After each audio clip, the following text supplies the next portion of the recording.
Hello students, welcome once again to our online classes. तो अभी तक हमने 2 चैप्टर फिनिश कर लिए हैं, जो कि था सॉलिड स्टेट एंड सॉल्यूशन। आज हम 3rd चैप्टर स्टार्ट करने जा रहे हैं, जो है इलेक्ट्रोकेमिस्ट्री। इलेक्ट्रोकेमिस्ट्री जो है वो पूरे केमिस्ट्री सिलेबस में one of the toughest chapter जो है वो माना जाता है, लेकिन हम जितना सिंप्लीफाई इसको कर सकते हैं हम इसको सिंपल वे में पढ़ेंगे। तो सबसे पहले बात करते हैं कि इस चैप्टर के अंदर हमें किन किन टॉपिक्स को पढ़ना है। तो देखिए, टॉपिक्स जो है वो है रेडॉक्स रिएक्शंस, जो आप 11th में भी एक डेडिकेटेड चैप्टर है इसके लिए। उसके बाद में है EMF of cell, standard electrode potential. Then एक इक्वेशन हम पढ़ेंगे जो काफ़ी इंपॉर्टेंट रहेगी इस चैप्टर में, जो कि है नर्स्ट इक्वेशन और उसकी एप्लीकेशंस। देन हम पढ़ेंगे relationship between Gibbs energy change and EMF of cell. Then conductance in electrolytic solution, और जो ये कंडक्टेंस है बेसिकली हमको कवर करनी है specific and molar conductance. Then variation of conductivity with the concentration. Then एक लॉ पढ़ेंगे कोलराउश लॉ, इसी कंसंट्रेशन पे बेस्ड ये लॉ है। देन उसके बाद हम पढ़ेंगे electrolysis and law of electrolysis. Electrolysis का जो एलिमेंट्री आइडिया है उसको हम डिस्कस करेंगे। Then dry cell, electrolytic cell, galvanic cell, lead accumulator, जिसको लेड स्टोरेज बैटरी भी बोलते हैं। Then fuel cell. तो ये कुछ टाइप ऑफ सेल्स हैं, इसको हमें पढ़ना है। और लास्ट में जो आपका टॉपिक है वो रहेगा कोरोजन, और कैसे हम कोरोजन को प्रिवेंट कर सकते हैं। तो ये जो है ये आपके सिलेबस में मेंशन्ड लिस्ट ऑफ टॉपिक्स है जिनको हमें कवर करना है, लेकिन हम इस चैप्टर को पढ़ते समय इसके सीक्वेंस को थोड़ा सा शफल करेंगे हमारे कन्वीनियंस के लिए। तो देखिए, सबसे पहले हम बात करते हैं कि इलेक्ट्रोकेमिस्ट्री है क्या, व्हाट इज़ इलेक्ट्रोकेमिस्ट्री। तो बेसिकली यहाँ पर 2 वर्ड आपको देखने को मिल रहे हैं, एक तो इलेक्ट्रो और एक केमिस्ट्री। ठीक है, तो देखिए, the branch of chemistry which deals with the study of inter conversion of electrical energy into chemical energy and vice versa. यानी केमिस्ट्री की वो ब्रांच जो इलेक्ट्रिक एनर्जी को केमिकल एनर्जी में कन्वर्ट करने के लिए या केमिकल एनर्जी को इलेक्ट्रिकल एनर्जी में कन्वर्ट करने के लिए स्टडी करती है। ओके, और इस कन्वर्जन के लिए आपको एक डिवाइस चाहिए, एक एपरेटस चाहिए या इंस्ट्रूमेंट चाहिए। उस इंस्ट्रूमेंट को हम बोलते हैं सेल। तो सेल का क्या होता है? सेल का काम होता है या तो इलेक्ट्रिकल एनर्जी को केमिकल एनर्जी में कन्वर्ट करना या केमिकल एनर्जी को इलेक्ट्रिकल एनर्जी के अंदर कन्वर्ट करना। तो ये तो एक बेसिक से डेफिनेशन हुई इलेक्ट्रोकेमिस्ट्री की। उसके बाद देखिए, ये जो सेल है 2 टाइप के हो सकते हैं, एक इलेक्ट्रोलिटिक सेल और दूसरा इलेक्ट्रोकेमिकल सेल। इलेक्ट्रोलिटिक सेल क्या करेगा? इलेक्ट्रिकल एनर्जी को केमिकल एनर्जी के अंदर कन्वर्ट करेगा। जैसे जो आप पढ़ते हो इलेक्ट्रोलाइसिस। इलेक्ट्रोलाइसिस में क्या होता है, आपके पास एक इलेक्ट्रोलाइट का सॉल्यूशन होता है, उसमें आप 2 मेटल रोड्स लगाते हो और उसको एक बैटरी से कनेक्ट कर देते हो। जब करंट फ्लो होता है इस इलेक्ट्रोलाइटिक सॉल्यूशन के अंदर, तो आपको एनोड और कैथोड के ऊपर जो है वेरियस प्रोडक्ट्स मिलते हैं। इसी को हम बोलते हैं इलेक्ट्रोलिसिस। तो आपने क्या किया, इलेक्ट्रिकल करंट प्रोवाइड किया और आपको कुछ केमिकल कंपाउंड्स या प्रोडक्ट्स मिले एनोड और कैथोड के ऊपर। सो ये कन्वर्जन कैसा हो रहा है? Electrical energy is being converted into chemical energy. Second जो टाइप है that is electrochemical cell. Electrochemical cell क्या करता है? केमिकल एनर्जी को कन्वर्ट करता है इलेक्ट्रिकल एनर्जी के अंदर। और ये केमिकल एनर्जी बेसिकली एक केमिकल रिएक्शन है, और ये जो रिएक्शन है वो रेडॉक्स रिएक्शन होती है। रेडॉक्स रिएक्शन में आप जानते हो एक जो कंपोनेंट है वो रिड्यूस होता है, दूसरा ऑक्सीडाइज होता है। और रिड्यूस और ऑक्सीडेशन के टाइम पे इलेक्ट्रॉन फ्लो होते हैं, आइदर रिमूवल ऑफ इलेक्ट्रॉन और एक्सेप्टिंग ऑफ इलेक्ट्रॉन, और यही इलेक्ट्रॉन जो है वो कंडक्टिविटी के लिए रिस्पॉन्सिबल होते हैं। तो इस टाइप के इंस्ट्रूमेंट को हम बोलते हैं इलेक्ट्रोकेमिकल सेल। इस इलेक्ट्रोकेमिकल सेल को हम गैल्वेनिक सेल या वोल्टाइक सेल भी बोलते हैं। तो आपने देखे होंगे जो रिमोट के अंदर आप पेंसिल सेल्स जो आप यूज़ में लेते हो, उसमें केमिकल एनर्जी जो है वो इलेक्ट्रिकल एनर्जी के फॉर्म में कन्वर्ट होती है। So that is a voltaic cell और गैल्वेनिक सेल। इसका एक एग्जांपल हम पढ़ेंगे डैनियल सेल। ठीक है, तो आपको समझ में आ गया होगा 2 टाइप के cell, electrolytic cell and electrochemical cell. Electrolytic cell क्या करेगा?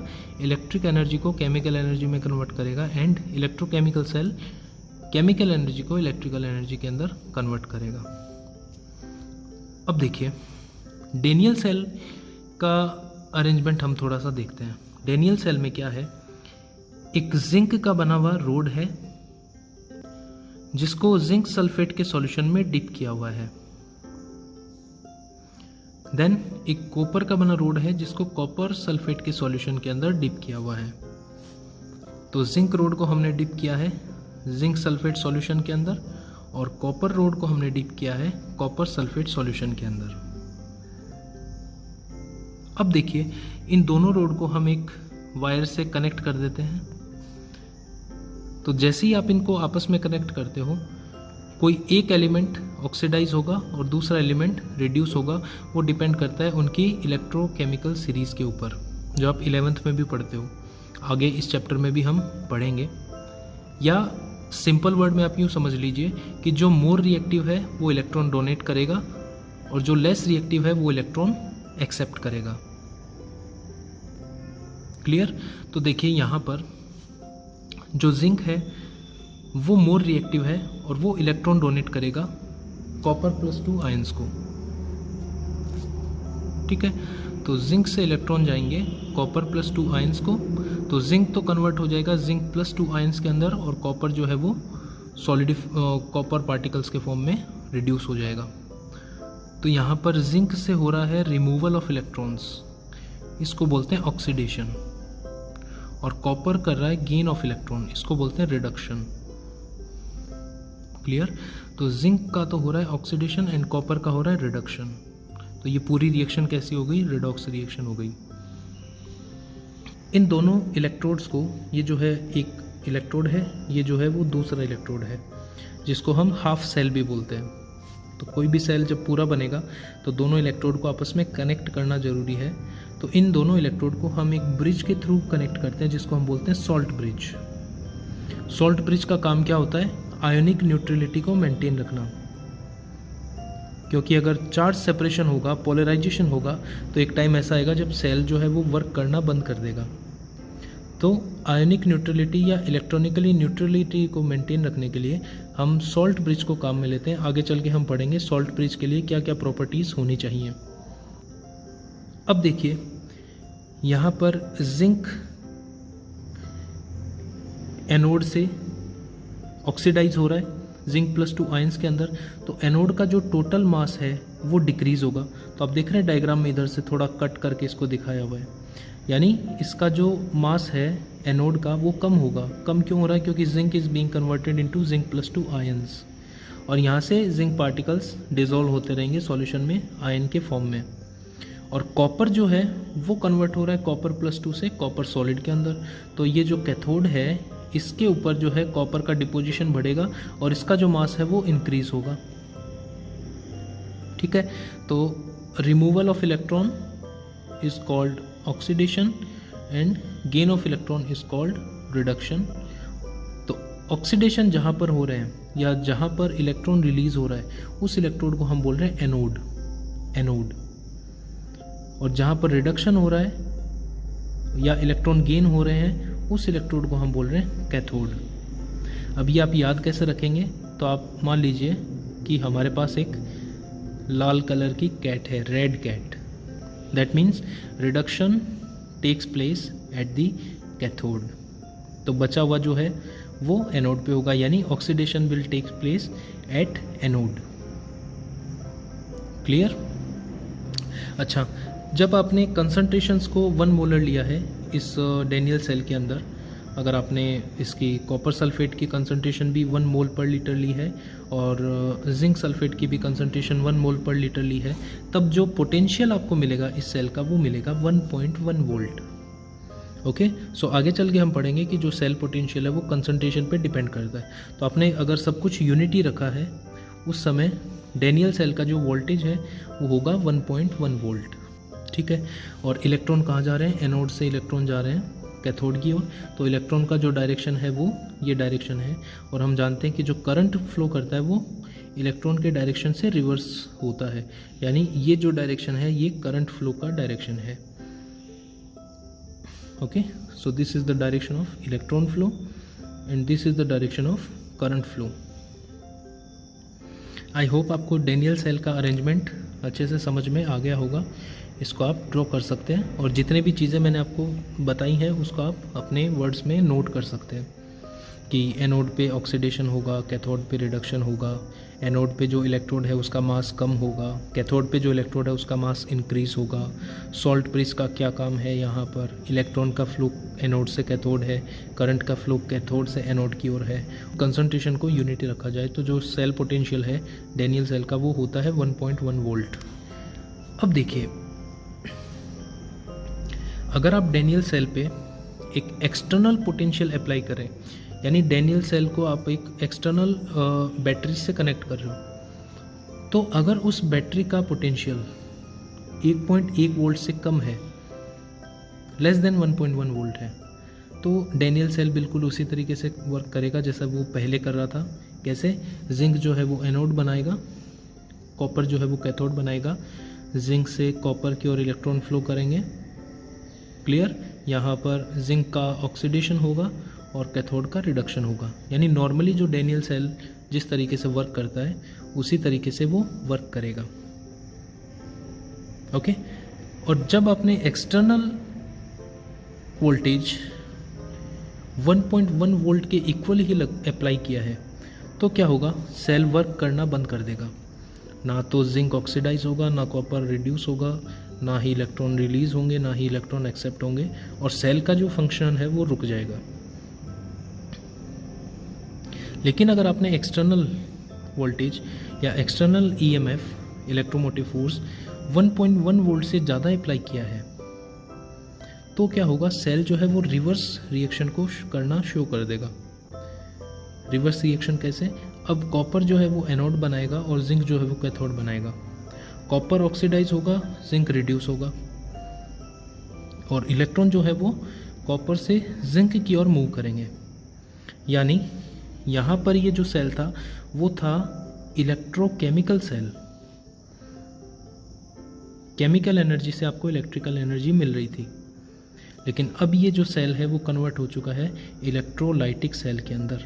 आप इलेक्ट्रिसिटी प्रोवाइड कर रहे हो और वो इलेक्ट्रोसिटी जो है वो केमिकल रिएक्शन को ड्राइव कर रही है। अब देखिए नेक्स्ट हम एक छोटा सा टॉपिक पढ़ते हैं, कंडक्टर्स एंड नॉन कंडक्टर्स। आप सब जानते हो कंडक्टर कौन होगा? जिसमें से इलेक्ट्रिक करंट फ्लो हो सके, that is called conductor. Non conductor क्या होगा? जिसमें से इलेक्ट्रिक करंट फ्लो नहीं हो सके। For example pure water, ice, glass, rubber etcetera are non conductor. And conductor की बात करें तो बहुत सारे एग्जांपल आप जानते हो, जैसे metals, aqueous solution of acid, bases, salts, fuse salts. Fuse salt का मतलब आपने सॉल्ट को लिक्विफाई कर दिया है, लिक्विड सॉल्ट या मोल्टन स्टेट जिसको बोलते हैं। And impure water. Then conductor further दो टाइप के होंगे, metallic conductor and electrolytic conductors और electrolytes. Metallic conductor for example gold, iron, copper etcetera. Electrolytic conductor का मतलब है किसी इलेक्ट्रोलाइट का सॉल्यूशन।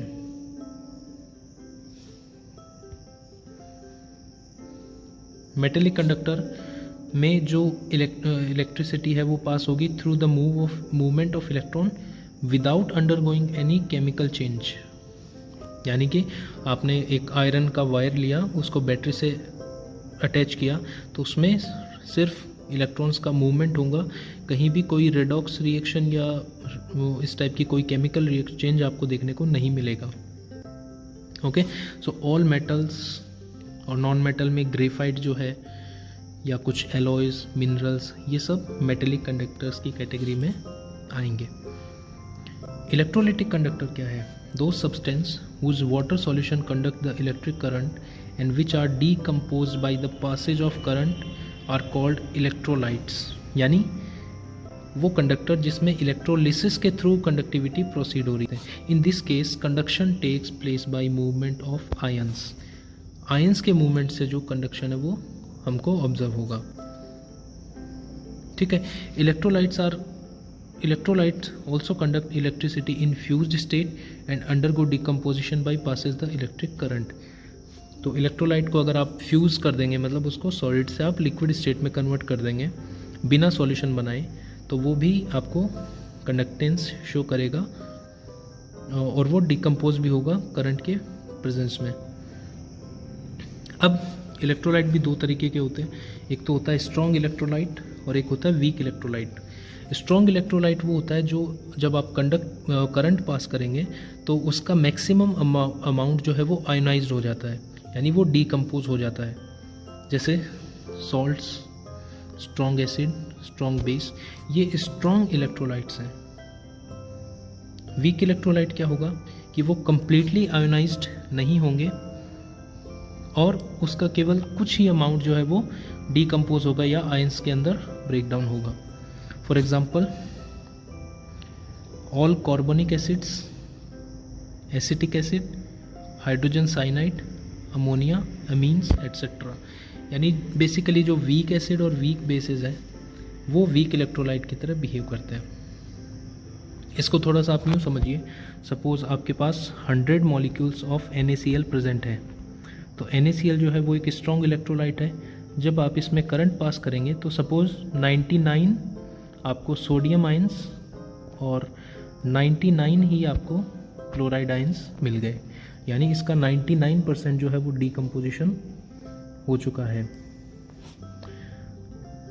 वहीं अगर अपन बात करें एसिटिक एसिड की, तो सपोज आपके पास 100 मॉलिक्यूल्स एसिटिक एसिड के प्रेजेंट है, तो हो सकता है आपको 5 एसिटेट आयन और 5 हाइड्रोजन आयंस आपको मिल जाए, यानी इसका जो डीकम्पोजिशन है वो 5% हुआ है।